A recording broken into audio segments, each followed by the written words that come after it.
People believe that because I can tell you about raw. I know about raw. That's right. Because before God cleaned this mouth up, it was raw. Yes. All right. People think that because we are ministers of the gospel, we're preachers, teachers, pastors, that we were born with robes on our backs. That's not the reason why he chose us. He chose us because we were raw. Hallelujah. That's right. So we know how to minister to those who are raw. Amen. I can talk to somebody who's raw. I can meet them on whatever level they're on because I've been on every level that they are on. That's right. Okay? That's right. All right. I didn't just get here because of what some type of election. Okay, it is because of a relationship that I had to form. I had to form with him. That's right. The Bible says he knew me. That's right. That's right. And even knowing all that he knew, he still chose me. You understand what I'm saying? Oh, have mercy. See, I always say that preachers are more than just called. Yes, sir. We're chosen. That's right. That's right. And we're chosen because of our pedigree. That's right. Some of us come from the ghetto. That's right. Just to get more. That's just to get more.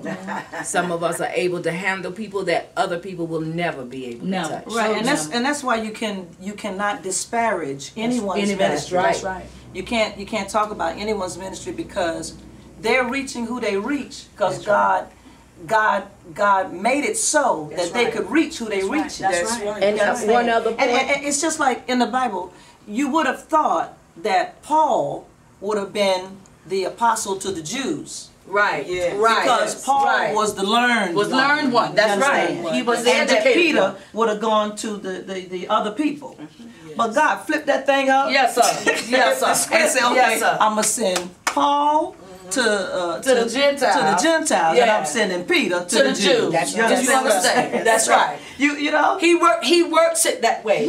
He works it that way, and I'm grateful. I am forever grateful to God for every minister of the gospel who realizes that what unique ministry they have. Right. I am uniquely designed for a certain group of people that he has assigned to me. To you. I can't mess with the folk that go to the First Baptist Episcopal Church or the Holy People down the street because see, they not my folks. Right. They weren't assigned to you. They were not assigned to me. Okay, so nothing that I say is going to reach them. Okay? Amen. But I can speak to the young woman who has given away everything that she believes is precious about herself and help her to realize that there's still something left in you that God can use. Yes. Like I don't care what mama in them said, don't care what auntie in them predicted, but there was divine purpose for every situation that you endured in your lifetime. So for everything that I had to go through, including being molested as a child, there was divine purpose in that. Because I can speak to somebody who is going through that right now and let them know that it ain't over until God says so. Hallelujah. And he ain't spoke yet. No, sir. One more tidbit. Go ahead. Go ahead. We should never gauge a church by its amount of people. That's right. Oh, that's right. No, I'm just saying it because a lot of us have that stereotype that if we have over 50 people or over, the average attendance is 140 in each church that as a whole. But we usually gauge our churches by how large it is. That's right. But I always heard the bigger the levels, the bigger the devil. Yes, indeed. And you have to be very careful. Yes, there are some of us who will never have what we would call a mega church, but we still have a mega ministry. That's right. That's right. Okay. That's going to impact people. That's right. Okay. All of you all are pastors, right? Yes. Okay. Yes. One thing that you knew, how was it accepting the call of pastoralship being a woman? Because you've always been singers, and now you all have come together to share in ministry. But how is it being a pastor as a female? Can I get in on that? Yes. I ran for 3 years because I knew to whom much was given, much was required. I felt I was suffering, going through enough without God dropping something else on me. And I'm being honest. I ran. I did not want it until God gave me an ultimatum. He said, if you don't do it, the door will be shut. Whatever that meant, I wasn't going to let it happen. That's right. Because I wanted to be obedient to the call of God. And when I surrendered, that's when God showed me something about my ministry. And we were all in X something. Yes. Of all, every pastor was something. They tell you they always been saved and they always been this goody two shoes. They lie. That's right. That's right. They lie to you. That's right. But to God be the glory for the things He has done in all of our lives. Amen. Praise God. I never wanted to be a pastor. I didn't even want to be a preacher. All I wanted to do was just sing. And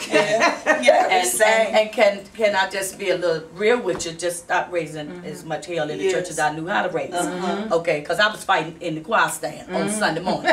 Okay, while the man was preaching. All right. See, they're not gonna tell you that part. The people not gonna tell you that part. So I didn't even want to be the preacher. Okay, so after trying to get through the preacher part, okay, because it took me 5 years to get myself together to accept the call to preach.